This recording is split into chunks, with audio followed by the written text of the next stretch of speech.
Hello दोस्तों। आज हम देख रहे हैं Python program to arrange words in dictionary order.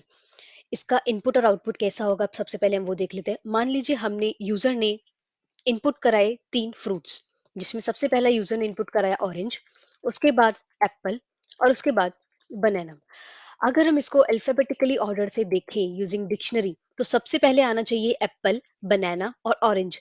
तो हमें कुछ ऐसा लॉजिक अप्लाई करना है जिससे यूजर अगर इनपुट करा रहा है ऑरेंज, एप्पल और बनाना, तो आउटपुट पे हमारे पास आना चाहिए एप्पल, बनाना एंड ऑरेंज।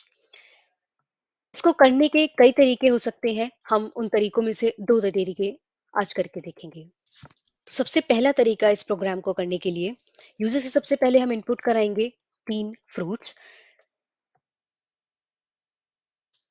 तो लेट्स से हमने एक मैसेज प्रिंट कराया, एंटर फ्रूट्स नेम।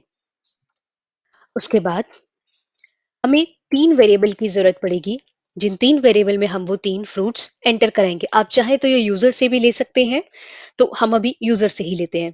तो मान लीजिए मैंने 3 वेरिएबल लिए, ए, बी और सी। पहला इनपुट मैंने इस्तेमाल किया फर्स्ट फ्रूट के लिए, दूसरा इनपुट दूसरे फ्रूट के लिए और तीसरा इनपुट तीसरे फ्रूट के लिए। सबसे पहले सबसे आसान तरीका, मैंने लगाया इफ कंडीशन। अगर सिंपली हम इस्तेमाल करेंगे लेस देन ऑपरेटर का। ए के अंदर जो फ्रूट है, उसका जो अल्फाबेटिकली फर्स्ट लेटर है, वो अगर छोटा है बी के अंदर जो फ्रूट मौजूद है, और अगर बी छोटा है सी वाले से, तो इसी ऑर्डर में हमें ये प्रिंट हो जाएगा। तो हमने कहा ए कॉमा बी कॉमा सी। अदरवाइज हम इस्तेमाल करेंगे एलिफ। ए मीन्स जितने भी पॉसिबल कॉम्बिनेशंस हैं, सभी पॉसिबल कॉम्बिनेशंस हम यहाँ पे इस्तेमाल कर देंगे, और जो कंडीशन हम इफ और एलिफ में देंगे वही हम प्रिंट कराएंगे। तो A comma C comma B.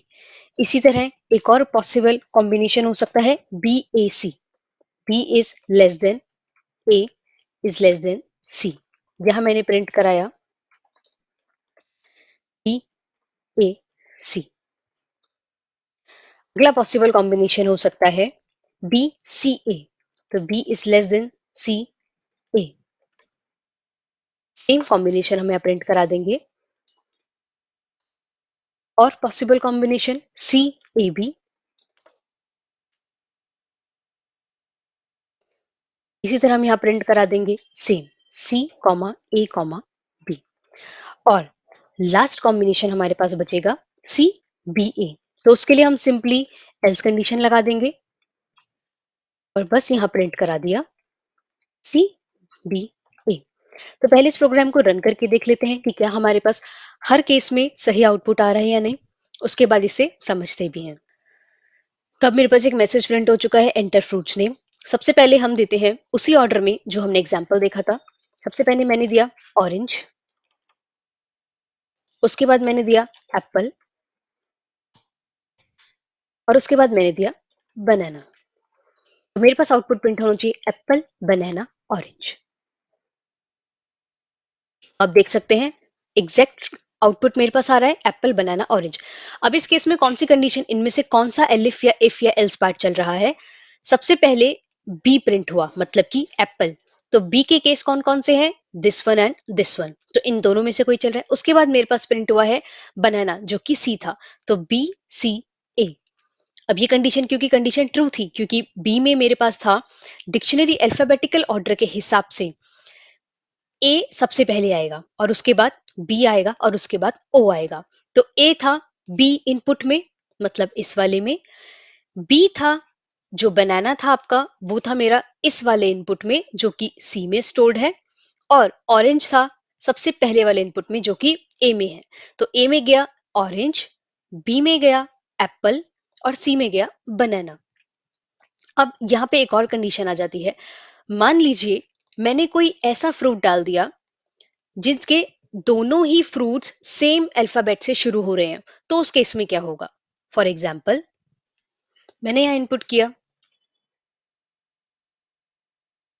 सबसे पहले दे देते हैं क्रैब एप्पल्स। उसके बाद मैंने यहाँ पे इनपुट किया चेरीज। अब देखिए यहाँ पे सी से ही दोनों फ्रूट स्टार्ट हो रहे हैं, लेकिन चेरीज में सेकंड नंबर पे है एच और क्रैब एप्पल्स में सेकंड नंबर पे है आर। तीसरा मैंने इनपुट कराया एप्पल। ऑब्वियसली सबसे पहले तो एप्पल ही हमारे पास प्रिंट होगा, लेकिन देखना ये है कि चेरीज और क्रैब एप्पल में से सबसे पहले कौन सा प्रिंट होता है। सबसे पहले हमारे पास प्रिंट हुआ चेरीज। क्यों? क्योंकि सी अगर दो फ्रूट्स में सेम है, उसके बाद वो कंपेयर करेगा सेकंड अल्फाबेट को, तो एच आर से पहले आता है, इसीलिए हमारे पास सबसे पहले प्रिंट हुआ चेरीज। तो होपफुली इस वाले प्रोग्राम में कोई इश्यू नहीं होगा। अगर कुछ प्रॉब्लम है तो आप मुझे कमेंट सेक्शन में पूछ सकते हैं। इसी प्रॉब्लम को करने का कई तरीके हैं, एक और तरीका हम साथ में देख सकते हैं। तो उसके लिए भी मुझे ये लाइन सेम ही होगी। सबसे पहले हम इनपुट कराएंगे यूजर से। अब मैंने एक वेरिएबल लिया x, जिस वेरिएबल के अंदर हम इस्तेमाल करने वाले हैं एक मिन फंक्शन। मिन फंक्शन एक इम्प्लिसिट फंक्शन होता है जो क्या करेगा, उसके अंदर जो भी वैल्यूज आप पास करोगे उन वैल्यूज में से सबसे छोटी वैल्यू कौन सी है वो आपको रिटर्न कर देगा। तो मैंने यहाँ लगाया मिन फंक्शन। फंक्शन की पहचान होती है कि वो उसके बाद पैरेंथेसिस होते हैं, ओपन एंड करली। अब इसके अंदर मैं वो वैल्यूज पास करूंगी जो मुझे कंपेयर करानी है, तो मैंने लिखा a कॉमा बी कॉमा सी। क्यों? क्योंकि मेरे वो जो तीन इनपुट, तीनों फ्रूट्स इन ए बी और सी के अंदर ही स्टोर्ड है। अब इन तीनों फ्रूट्स में से जिसके अंदर भी सबसे छोटा फ्रूट स्टोर्ड होगा वो रिटर्न कर देगा ये मिनिमम फंक्शन, और किस में स्टोर कर देगा, एक्स में। फॉर एग्जाम्पल, ए में मैंने डाला क्रैब एप्पल्स, बी में मैंने डाला चेरीज, और सी में मैंने डाला एप्पल। तो ऑब्वियसली इस आउटपुट के आधार पर भी एप्पल जो डिक्शनरी ऑर्डर के हिसाब से सबसे पहले आता है, ये एप्पल स्टोर हो जाएगा एक्स में। मतलब अब ये एप्पल किस में होगा, सी में, तो सी मेरा एक्स के अंदर स्टोर हो जाएगा। अब मुझे सबसे छोटा फ्रूट मिल गया है, लेकिन अभी भी बाकी के दो का कंपैरिजन बाकी है। उसके लिए हम क्या करेंगे, सबसे पहले तो मुझे जो छोटा फ्रूट मिल गया है वो हम यहाँ पे प्रिंट करा देंगे। अब बाकी के जो दो बचे हैं, चाहे वो किसी भी पोजीशन पे हो, हमें उसके लिए लॉजिक लगाना होगा। तो मैंने कहा अगर एक्स को जो सबसे छोटा फ्रूट मिला है वो ए के अंदर था, तो इसका मतलब मुझे अब ए का कंपैरिजन किसी से भी कराने की जरूरत नहीं है, क्योंकि मुझे पता चल चुका है कि ए में सबसे छोटा फ्रूट है। तो कंपैरिजन अब किसका बचा, बी और सी का। तो मैंने कहा मिनिमम ऑफ, सबसे पहले ए तो प्रिंट हो चुका है यहाँ पे, मतलब कि सबसे छोटा फ्रूट प्रिंट हो चुका है। अब सेकंड नंबर पे कौन सा प्रिंट होगा, बी और सी में से जो सबसे छोटा होगा। और थर्ड नंबर पे कौन सा प्रिंट होगा, मैक्स। मैक्स भी एक फंक्शन है जिसके अंदर आप जो वैल्यूज पास करोगे उसके अंदर सबसे बड़ी वैल्यू कौन सी है वो प्रिंट हो जाएगी, बी कॉमा सी। इसी तरह से हमने एक एलिफ लगाया, उस एलिफ में चेक किया अगर एक्स के अंदर बी है, मतलब हो सकता है वो जो सबसे छोटा फ्रूट है वो ए के अंदर नहीं था, वो इस वाले इनपुट में नहीं था, इस वाले इनपुट में था। तो क्या करना है, फिर मुझे बी का किसी से भी कंपैरिजन कराने की जरूरत नहीं है, फिर मुझे कंपैरिजन कराना होगा ए और सी का। तो जहां पे यहाँ पर बी था, सिंपली बस बी की जगह हम कर देंगे ए। नहीं तो अदरवाइज अब सिर्फ एक ही कंडीशन बची है कि एक्स के अंदर सी था, मतलब वो जो तीसरा वाला था वो सबसे छोटा फ्रूट था, तो मुझे अब कंपैरिजन कराना पड़ेगा ए और बी का। तो मैंने यहां सिंपली ए कॉमा बी, और इसी तरह यहां पर भी चेंज कर दिया ए कॉमा बी। अब इसे एक बार रन करके देख लेते हैं। सेम ऊपर वाला ही सब कुछ देंगे हम लोग। मैंने दिया सबसे पहले क्रैब एप्पल, उसके बाद दिया चेरीज, और उसके बाद दिया एप्पल। और हमारे पास आउटपुट आ रहा है, आप यहाँ देख सकते हो, एप्पल, चेरीज और crab apples. That is absolutely correct. आप इंटरचेंज करके कई सारी वैल्यूज चेंज करके भी देख सकते हैं, it will give you correct answer.